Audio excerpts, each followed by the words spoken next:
Jadi nasib tragis petani di daerah agraris.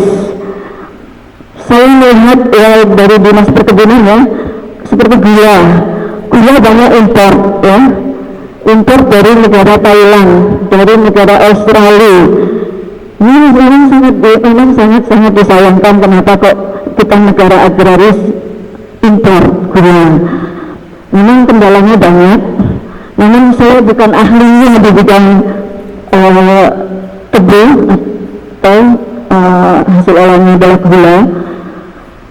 Ini dalam pemberdayaan masyarakat desa, saya melakukan berbagai pemberdayaan di segala sektor, tidak di satu sektor saja, tapi di semua, di multi sektor. Karena di desa itu multi sektor ya. Jadi program yang saya kembangkan di masyarakat desa selama ini adalah program pendampingan perencanaan praktis multisektor dalam rangka pengembangan desa wisata dan ekowisata berbasis pemberdayaan masyarakat yang berkelanjutan. Bila program ini berhasil di desa, saya yakin tidak ada lagi petani bernasib tragis. Insya Allah, karena ini sudah saya buktikan di 2 desa yang sudah berhasil, yaitu di desa Silahan, Kecamatan Watu Lima, Kabupaten Trenggalek, dan desa Lombok Kulon, Kecamatan Wonosari, Kabupaten Bondowoso. 2 desa ini adalah desa miskin ya. Desa yang hanya memiliki potensi pertanian tanaman pangan. Namun setelah kami melakukan pendampingan mulai dari sosialisasi, workshop, penyusunan program hingga action plan, yang dibutuhkan masyarakat desa adalah action plan-nya Pak. Selama ini action plan tidak pernah dilakukan oleh semua sektor ya. Baru pertama kali insya Allah saya melakukan action plan, dari mulai sosialisasi, workshop, penyusunan program hingga action plan. Nah ini yang diharapkan oleh masyarakat desa, action plan-nya. Action plan di sini kami mengundang mahasiswa sebagai pengunjung wisatanya ya. Jadi kami menggerakkan wisata edukasi. Semua kegiatan masyarakat itu dijadikan paket wisata edukasi. Termasuk nanti petani seperti petani tebu, petani tadi kedelai, itu bisa semua kegiatannya menjadi paket wisata yang unik dan menarik. Jadi selain dia mendapat penghasilan dari petani sebagai petaninya, dia mempunyai penghasilan lainnya. Dan petani ini dimotivasi untuk menjadi usaha-usaha kecil di bidang pengolahan hasilnya. Contohnya pada saat kami pendampingan ke petani gula aren, kebun aren ya, dia selain bertani juga dia mengembangkan gula aren. Jadi aktivitasnya mulai dari mengambil nira itu sudah menjadi paket wisata unik yang menghasilkan uang. Kemudian pengolahan gulanya juga itu sudah menghasilkan uang. Jadi pengunjung waktu kami melakukan action plan itu semua mahasiswa harus membeli paket wisata yang sudah disiapkan oleh masyarakat desa. Begitu kami mendorong motivasi masyarakat, karena pada masyarakat desa itu sudah besar, yaitu guyup dan gotong royongnya tinggi. Itu modal utama. Tinggal kita tingkatkan semangatnya dalam melakukan gotong royong untuk semua sektor. Jadi saling membantu Pak di sini. Dan ini program kami ini sudah teruji dan berhasil Pak. Yang tadinya desa sawahan yang pengunjungnya datangnya di saat musim durian, sekarang kewalahan pengunjung Pak. Seminggu bisa 500 orang Pak. Sekarang desa sawahan menjadi desa wisata Durian Sari Pak. semua aktivitas masyarakat dijual, rumahnya dijadikan homestay, tidak perlu mewah, yang penting bersih, aman, nyaman. Semua rumah masyarakat desa menjadi homestay. Jadi ini kerjasama juga dengan hotel. Hotel bila penuh diarahkan ke rumah-rumah penduduk, rumah masyarakat desa untuk menjadi tempat penginapan. Dari aktivitas masyarakat dari pemilik homestay tadi ini, mulai dari bangun tidur sampai saat tidur semuanya menjadi paket wisata unik, dijual semuanya. Ini yang menjadikan semangat, dan mereka pastinya akan punya modal, Bapak. Jadi tidak kesulitan lagi dalam mengembangkan tadi kedelai, tebu dan sebagainya. Tidak kesulitan dana karena dia menghasilkan uang banyak dari aktivitas yang tadi menjadi paket-paket wisata unik. Nah ini yang saya sebagai perencana media Pemprov Jatim mengharapkan semua sektor harus bekerja sama dengan Dinas Pariwisata. Kami kemarin kerjasama dengan Dinas Pariwisata Provinsi maupun Kabupaten, dan kami juga semua pejabat kami undang, dan kami melaksanakan sosialisasi workshop penyusunan program hingga action plan di balai desa, tidak di hotel, sehingga masyarakat desa bisa termotivasi untuk semangat. Dan ahli kami dokter semua, Bapak. Kemarin kami mengundang Bapak Dr. Zainal, beliaunya masih sibuk sebagai SD sebagai ketua Bapak di IPM. Jadi kami undang sebagai tenaga ahli dokter dari Poltekkes, dari kebetulan untuk lingkungan hidup, karena semua sektor yang kami kembangkan, Bapak. Terus kemudian dari UPN Pak Profesor Dr. Arif Syarif Hidayat, iya. Kemudian dari Unpad Ibu Siti Dr. Siti Mujana. Jadi dokter-dokter yang menjadi tenaga ahli kami, sehingga masyarakat desa semangat didampingi oleh para dokter. Menjadi contoh, ya, para dokter ini menjadi contoh dan menjadi penyemangat mereka bahwa petani masyarakat desa adalah cerdas-cerdas, pintar-pintar, cerdas-cerdas, punya potensi yang luar biasa, kekayaan yang luar biasa, di mana masyarakat kota tidak memilikinya. Jadi harusnya masyarakat desa itu harus lebih kaya dari kita bila kita mendampinginya secara benar, tepat sasaran, tepat program, dan programnya adalah sesuai dengan kebutuhan masyarakat desa, bukan program top down tapi bottom up.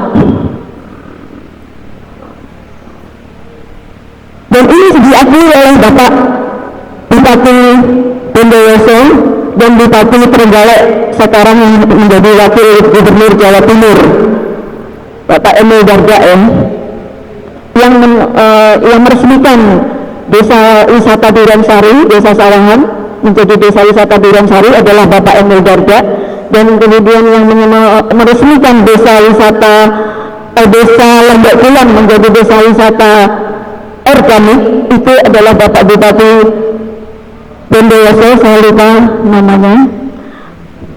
Alhamdulillah sukses dan berhasil, pengunjungnya sampai kewalahan. Semua rumah penduduk penuh dengan pengunjung menginap di sana, dan memang diwajibkan menginap dan membeli semua paket wisata yang sudah disiapkan oleh masyarakat desa.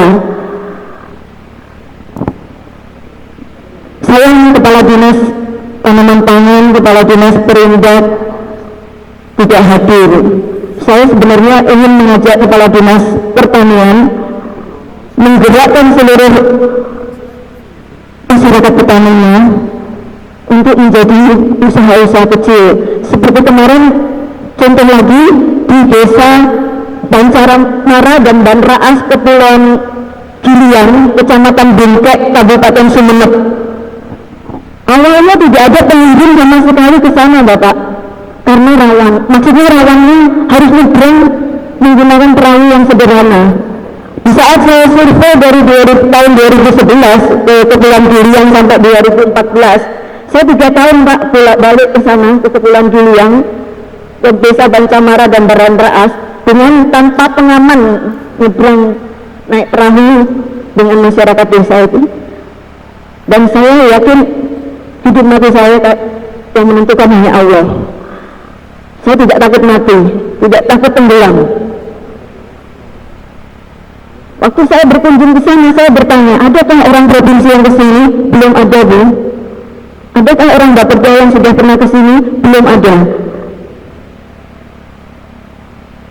Dan saya selalu didampingi oleh tenaga ahli saya, para dokter itu. Alhamdulillah, Kepulauan Giliang yang tadinya sangat-sangat bernasib tragis, kini alhamdulillah sejahtera semuanya, karena sekarang yang tadinya jalannya kadang sekarang sudah dipaving semuanya. Dan itu pun saya waktu masyarakat minta jalan sepanjang 12 kilo minta dipaving, saya video, saya rekam semuanya, permintaannya saya rekam, kondisi wilayahnya saya rekam, kondisi jalannya saya rekam, saya beri ke semua kementerian. Saya minta semua kementerian turun ke Kepulauan Giliang, videonya yang saya beri ke seluruh kementerian.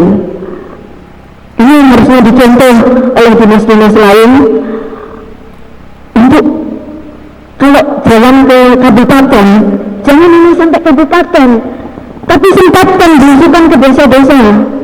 Nggak apa-apa yang perjalanan dinas habis, tapi kita dapat data banyak, data real lapangan. Maksud saya, kalau ke lapangan harus betul-betul belusukan ke desa, tidak hanya satu tujuan, tapi ke semua tujuan. Semua sektor harus kita lirik, karena penyebabnya tidak hanya satu sektor. Masyarakat petani bernasib tragis ini tidak hanya satu sektor penyebabnya.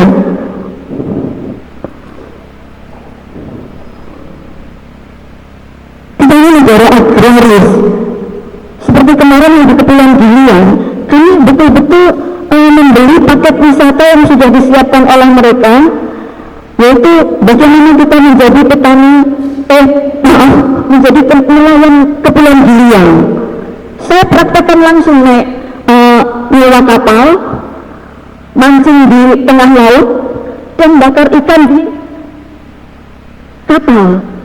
Nikmatnya luar biasa. Itu paket wisata yang unik luar biasa, yang mungkin belum pernah dinikmati oleh bapak-bapak sekalian, belum pernah dibeli paket wisata itu oleh bapak-bapak. Tolong berkunjung ke Kepulauan Giliang, bapak-bapak. Sekarang mereka sudah mempunyai paket-paket wisata yang unik, yang siap dijual, dan rumah-rumahnya pun sudah siap menjadi homestay, tempat penginapan. Waktu kami melakukan menginap di rumah penduduk, jujur mereka menyiapkan apa adanya. Kami dengan para dokter-dokter itu tidur di, maaf karena rata-rata kamar di pedesaan itu tidak ada ventilasi, sehingga kami tidurnya di teras, Pak, kayak pinggang. Tapi kami tetap membayar per kepala 100.000. Ini untuk memotivasi semangat mereka, bahwa dengan mereka menerima ini, mereka dapat uang per kepala 100.000.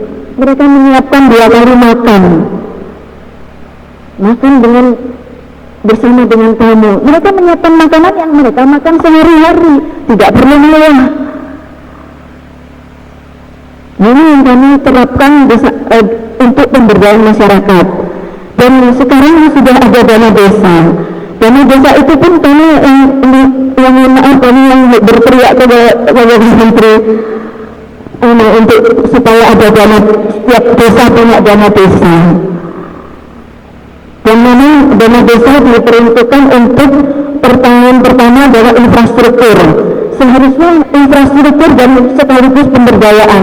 Namun kemarin semua kepala desa mengutamakan infrastruktur, dan sekarang sudah tahun keberapa saya lupa, mungkin tahun kelima ya, sekarang sudah fokus ke pemberdayaan semua, sehingga para petani pun bisa mengajukan kegiatan ke Bapak Kepala Desa untuk apa yang yang bisa fokus, maksudnya untuk kegiatan yang fokus di pemberdayaan Bapak. Jadi contoh, misalkan saya sempat kemarin jadi kepala UPT pengawasan sertifikasi benih tanaman perkebunan, hanya 10 bulan menjadi kepala UPT. Nah di situ saya banyak menemui produsen benih. Produsen benih ini memang kesulitan juga menjual benihnya. Nah itu saya dan banyak memang petani juga yang kesulitan mencari benih yang bersertifikat ya. Benih unggul yang bersertifikat, dan benih bersertifikat ini memang wajib ya Pak. Nah saya kemarin menyampaikan kepada produsen benih agar mengembangkan benihnya itu seperti multi level, dibuat multi level. Jadi sampai anak, cucu, keturunannya dan tetangga-tetangganya ini kalau bisa mengembangkan benih yang sesuai dengan potensi yang ada di desanya. Dan nanti bisa dijual ke pengunjung juga itu benih-benih itu. Ada pengunjung wajib membeli benih, dan kalau dia tidak menanam di desa itu disiapkan lahannya. Jadi selain dia dapat penghasilan dari tamu itu misalkan menginap di situ di penginapan diri yang sudah disiapkan oleh masyarakat desa, semua pengunjung wajib membeli benih dan wajib menanam benih. Membeli benih sudah pakai uang, menanam pun juga bayar, karena menanamnya di lahan milik masyarakat desa, sehingga harus membayar juga. Jadi prinsip saya kemarin program yang kami lakukan untuk pemberdayaan ini, prinsipnya keruklah kantong para pengunjung sebanyak-banyaknya, sehingga nanti prinsip petani tidak tragis lagi. Itu yang saya harapkan seperti itu, dan ini berhasil di desa. Hampir semua bupati minta desanya dikembangkan menjadi desa wisata, dan saya bilang semua desa punya keunikan masing-masing yang bisa dijual. Jadi jangan takut dengan apa yang harus saya jual, semua bisa dijual. Bagaimana kita menciptakan sesuatu yang menciptakan gula untuk supaya datang semut dari segala macam arah. Gula itu adalah bakat-bakat wisata yang unik tadi. Itu yang yang